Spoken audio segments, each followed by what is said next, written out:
देवेंद्र फडणवीस के रास्ते से जो शिवसेना वाला कांटा है वो तो हट गया। लेकिन वर्तमान राजनीति में चीजें उनके लिए इतनी आसान भी नहीं है। फिलहाल अभी तक घोषणा नहीं हुई है कि महाराष्ट्र में मुख्यमंत्री कौन बनेगा। हम लोग को ये लग रहा था कि जब एकनाथ शिंदे ने प्रेस कॉन्फ्रेंस करी उसके बाद ये लग रहा था कि अब तो देवेंद्र फडणवीस के नाम की घोषणा बस एक औपचारिकता ही है। लेकिन अभी 24 घंटे से ऊपर हो चुके हैं। उसके बाद भी अभी तक कहीं पर भी यह बात उभर कर नहीं आ रही है कि देवेंद्र फडणवीस महाराष्ट्र के मुख्यमंत्री बनने वाले हैं। हाँ, चर्चा के बाजार जो हैं वह गर्म हैं। अफवाहें हर तरफ उड़ रही हैं कि अभी घोषणा होगी, दिल्ली में बैठक हो चुकी है, इनको यह मंत्रालय मिलेगा, एकनाथ शिंदे इस सब मंत्रालयों पर मान चुके हैं, अजीत पवार को ये सब मंत्रालय दिए जाएंगे, देवेंद्र फडणवीस मुख्यमंत्री बन जाएंगे। लेकिन फिलहाल अभी तक की जो न्यूज है वहां पर ऐसी कोई घोषणा हमें होती दिखाई नहीं दे रही है। देखिए, कांटे तो बिछे हुए हैं। कांटे घोषणा होने से पहले भी थे और अभी फिलहाल घोषणा नहीं हुई है, लेकिन अफवाहों के बाजार के अनुसार भी अगर वह मुख्यमंत्री पद को प्राप्त करते हैं तो कांटे वहां भी रहेंगे। इस पर हम चर्चा कर लें कि आखिर देवेंद्र फडणवीस की चीजें इतनी आसान हैं क्यों नहीं यहाँ पर। पहले बात कर लेते हैं एकनाथ शिंदे की, क्योंकि एकनाथ शिंदे, अगर आपको याद हो 2014 की बात कर लेते हैं, फिर हम एकनाथ शिंदे की इस जो वर्तमान रसूख है इसको समझ पाएंगे। 2014 में जब सरकार बनी थी बीजेपी और शिवसेना की, आपको याद होगा कि उस दौर पे दोनों पार्टीज ने मतलब बीजेपी और शिवसेना ने अलग अलग चुनाव लड़ा था। और जब सरकार बनी तो शिवसेना ने समर्थन देना जायज समझा और फिर समर्थन मिलता है बीजेपी को और सरकार बन जाती है बीजेपी शिवसेना की। उस दौर में देवेंद्र फडणवीस का नाम अचानक से आया। ब्राह्मण समुदाय से आते हैं और अगर हम बीजेपी शिवसेना की बात करें तो उसके पहले कोई ब्राह्मण नेता इस गठबंधन की तरफ से मुख्यमंत्री बने थे तो वो शिवसेना के मनोहर जोशी थे। उसके बाद देवेंद्र फडणवीस ही वह नेता थे जो कि मुख्यमंत्री बने और वह ब्राह्मण कम्युनिटी से आते थे। अगर हम महाराष्ट्र की बात करें तो यहाँ पे 10% ब्राह्मण वोट बैंक है, लेकिन महाराष्ट्र की राजनीति में अन्य वोट बैंक इनसे ज्यादा प्रभुत्वशाली हैं। तो 2014 की बात हम यहाँ कर रहे थे कि 2014 में जब देवेंद्र फडणवीस मुख्यमंत्री बने तो उस दौर पे उनकी तुलना उद्धव ठाकरे से हुआ करती थी। एकनाथ शिंदे उस दौरान शिवसेना की राजनीति में सेकंड, थर्ड या फोर्थ नंबर पे आते थे। तो जब 2019 में सरकार बनती है, देवेंद्र फडणवीस केवल 5 दिन के लिए मुख्यमंत्री बन पाए। उसके बाद उद्धव ठाकरे मुख्यमंत्री बनते हैं कांग्रेस और एनसीपी की मदद से। लेकिन लगभग 2.5 साल बाद 2022 में सत्ता परिवर्तन होता है, सत्ता पलट किया जाता है। अब सोचिए, एक मुख्यमंत्री जो कि 5 साल अपना कार्यकाल पूरा किया हो, उसको अचानक से आला कमान या निर्देश दे कि तुमको अब से उप मुख्यमंत्री बनना है। कितना दिल पे पत्थर उन्होंने रखा होगा उस दौर पे, यह बात केवल देवेंद्र फडणवीस ही जान सकते हैं। और एकनाथ शिंदे जो 2014 से 2019 की सरकार के दौरान उद्धव ठाकरे के तो बाद ही आते थे और देवेंद्र फडणवीस से तो तुलना एकनाथ शिंदे की नहीं होती रही होगी। लेकिन अचानक से एकनाथ शिंदे मुख्यमंत्री बन जाते हैं। अब देवेंद्र फडणवीस और वह आपस में समकक्ष हो जाते हैं। यहां तक कि एकनाथ शिंदे चूंकि मुख्यमंत्री थे, देवेंद्र फडणवीस दिल पे पत्थर रख के उप मुख्यमंत्री बनते हैं और उनको बातें तो माननी पड़ेंगी ना एकनाथ शिंदे की, प्रोटोकॉल तो फॉलो करना पड़ेगा। और रही सही कसर, अजीत पवार भी इस गठबंधन में आ गए। तो अचानक से भाजपा की ओर से सबसे शक्तिशाली नेता होने के बावजूद इस गठबंधन में देवेंद्र फडणवीस के लिए कुछ बहुत खास बच नहीं रहा था। तो देवेंद्र फडणवीस का वह दौर समझिए जहां पर वह राजनीति को इसलिए कर रहे हैं क्योंकि आला कमान उन्हें निर्देश दे रहा है। ध्यान रखिए, महाराष्ट्र की राजनीति में भी कई सारे लोग इस बात को पसंद नहीं कर रहे थे कि देवेंद्र फडणवीस यहां पर उप मुख्यमंत्री बने, लेकिन नरेंद्र मोदी, अमित शाह, इनके कहने पर देवेंद्र फडणवीस ने यह बात स्वीकार कर ली कि ठीक है, मैं मुख्यमंत्री पद की जगह पर उप मुख्यमंत्री पद को स्वीकार कर लेता हूं।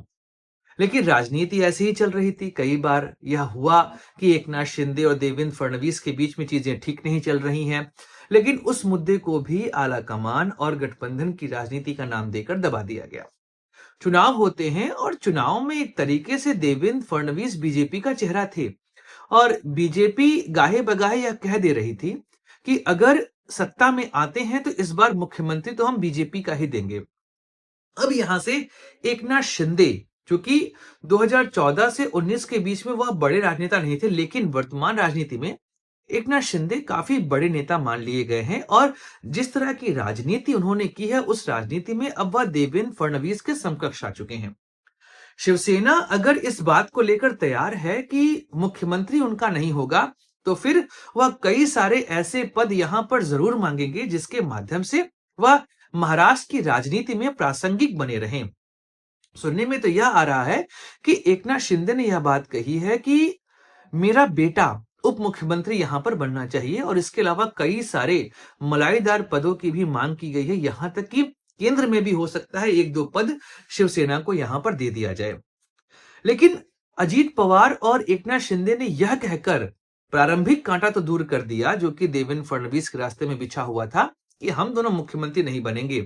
लेकिन अभी तक आला कमान की तरफ से ऐसा कोई निर्देश नहीं आया है कि देवेंद्र फडणवीस को यहां पर मुख्यमंत्री बनाया जाएगा। अभी भी माथापच्ची यहां पर चल रही है।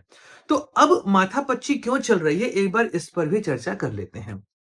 माथापच्ची के पीछे का सबसे बड़ा कारण है मराठा वोट बैंक। जैसा मैंने की वीडियो की शुरुआत में आप लोग को बताया कि देवेंद्र फडणवीस जो कि ब्राह्मण समुदाय से आते हैं और महाराष्ट्र में ब्राह्मण समुदाय 10% वोट बैंक अपने पास होल्ड रखता है। और अगर हम बात करें महाराष्ट्र की राजनीति में, तो जो सबसे बड़ी और प्रभुत्वशाली कम्युनिटी है वह मराठा कम्युनिटी है। लगभग 1/3 जनसंख्या है और राज्य के लगभग 3/4 संसाधनों पे उसका अधिकार है। महायुति की बात करें तो यहां पर 2 सबसे बड़े मराठा लीडर हैं, एकनाथ शिंदे और अजीत पवार। महायुति ने जिस तरीके से चुनाव जीता, उस चुनाव से एक बात तो स्पष्ट हो गई कि महाराष्ट्र की राजनीति में सबसे बड़े मराठा नेता वर्तमान समय में एकनाथ शिंदे हैं। 57 सीटें यहां पर वह जीत कर आए हैं। तो अब एकनाथ शिंदे को यह पता है कि इस राजनीति में अब उनके पास उस वोट बैंक का सहारा है या कहें उस वोट बैंक की ताकत है जिसके माध्यम से वह महाराष्ट्र की राजनीति को अपने इशारों पर चला सकते हैं।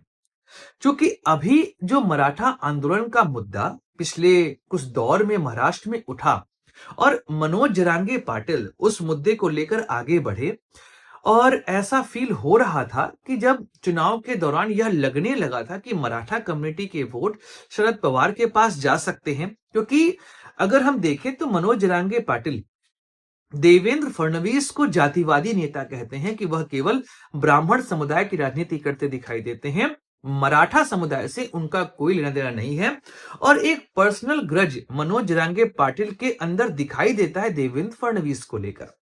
शरद पवार को वह खास पसंद नहीं करते हैं, लेकिन फिर भी एक अगर आपको देखा जाए तो एक टिल्ट उधर हमको दिखाई देता है मनोज जरांगे पाटिल का। तो अब जब सीधी बात है कि इस चुनाव के दौरान एक बात तो स्पष्ट हो गई कि मनोज जरांगे पाटिल का अस्तित्व इस राजनीति में बहुत छोटा हो गया है और उनकी जगह पर मराठा नेता के रूप में एकनाथ शिंदे उभर के आ गए हैं। यहां तक कि शरद पवार के पास जो मराठा वोट बैंक था, उस वोट बैंक को भी अब एकनाथ शिंदे ने क्लेम कर लिया है। अब भाजपा को यह पता है कि अगर मराठा समुदाय के समानांतर कोई समुदाय है जो कि महाराष्ट्र की राजनीति में अपना प्रभुत्व रखता है, वह ओबीसी है। तो अब देवेंद्र फडणवीस के सामने 2 प्रमुख चिंताएं आ गई हैं। पहला तो बीजेपी के पास यह समझ में आ रहा है कि एकनाथ शिंदे के समकक्ष उन्हें कोई मराठा नेता यहां पर लाना होगा। विनोद तावड़े का नाम इसमें सबसे आगे चल रहा था, लेकिन जैसे ही चुनाव के दौरान एक वीडियो रिलीज हुआ जहां पर विनोद तावड़े पैसे बांटते दिखाई दिए, तो एक तरह से उनका कद जो है वो रिड्यूस तो हुआ है। लेकिन फिर भी राजनीति में आपका कद कब बढ़ जाए इसके विषय में कह पाना आसान नहीं है। कभी भी आप राजनीति में प्रासंगिक हो सकते हैं, कभी कोई राजनीति में गायब नहीं होता। लालू प्रसाद यादव से बड़ा एग्जाम्पल कौन है? याद करिए वह दौर जिस दौर में बीजेपी और नीतीश कुमार ने मिलकर बिहार की राजनीति में आरजेडी को खत्म कर दिया था। लेकिन वर्तमान राजनीति में लालू प्रसाद यादव फिर से प्रासंगिक हो चुके हैं। तो वही चीज यहां पर भी है कि विनोद तावड़े जो कि भाजपा के नेता हैं और वह मराठा कम्युनिटी से आते हैं, दैट्स व्हाई देवेंद्र फडणवीस को इसका अंदाजा तो है कि एक नेता जो यहाँ पर है मराठा कम्युनिटी का भाजपा में आ रहा है और वह मेरे समानांतर यहाँ पर आ चुका है। यही बात अगर यहाँ पर देखी जाए तो चूंकि मराठा समुदाय के समानांतर ओबीसी समुदाय है और जो बटेंगे तो कटेंगे एक है तो सेफ है का नारा कहीं ना कहीं ओबीसी समुदाय को संगठित करने के लिए भी दिया गया था, तो भाजपा यह भी कोशिश कर सकती है कि यहां पर एक ओबीसी नेता जो है वो प्रमोट किया जाए। तो देवेंद्र फडणवीस के लिए चीजें इतनी आसान नहीं जितनी आसान हमें दिखाई दे रही हैं। हो सकता है कि अभी राजनीति में वह मुख्यमंत्री पद के सबसे उपयुक्त उम्मीदवार दिखाई दे रहे हों, लेकिन जैसा मध्य प्रदेश में हुआ, जैसा राजस्थान में हुआ और जो हमने देखा छत्तीसगढ़ में, उसके बाद जब तक आला कमान यह डिक्लेयर न कर दे कि फडणवीस मुख्यमंत्री होंगे, तब तक फडणवीस जी भी इस बात को स्वीकार करने को तैयार नहीं होंगे कि मैं यहां पर मुख्यमंत्री बनने वाला हूं। बाकी महाराष्ट्र की राजनीति वर्तमान समय में काफी इंटरेस्टिंग है। अभी तक जो है कोई भी नेता डिक्लेयर नहीं किया गया है as a CM face for Maharashtra. बाकी देखते हैं कल क्या होता है, उसके बाद फिर फर्दर चर्चा करेंगे महाराष्ट्र की राजनीति की। बाकी इधर झारखंड में हेमंत सोरेन ने ले ली है शपथ और वहां पर वह बन गए हैं मुख्यमंत्री। लगातार दूसरा कार्यकाल उन्होंने यहां पर प्राप्त किया है। यह अपने आप में अतुलनीय है क्योंकि झारखंड की राजनीति में कोई भी ऐसा नेता नहीं रहा है जिसने अपनी सरकार को रिपीट करवाया हो पिछले 24 साल में। बाकी हेमंत सोरेन अब वहां पे मुख्यमंत्री हैं, राजनीति कैसे करते हैं इस पे चर्चाएं हम लोग करते रहेंगे। बाकी वक्फ बिल को लेकर भी यहाँ पर भाजपा सरकार ने स्पीकर से कह दिया है कि और समय दिया जाए। इस पर भी हम लोग चर्चा करेंगे कि आखिर वक्फ बिल का इशू यहाँ पर क्यों है और क्यों सरकार यहाँ पर अधिक टाइम की मांग कर रही, जबकि माहौल उनके पक्ष में बना हुआ है। बाकी लाइक करिए, शेयर करिए, सब्सक्राइब करिए चैनल को, अपने दोस्तों को इजाजत दीजिए। जय हिंद, वंदे मातरम, भारत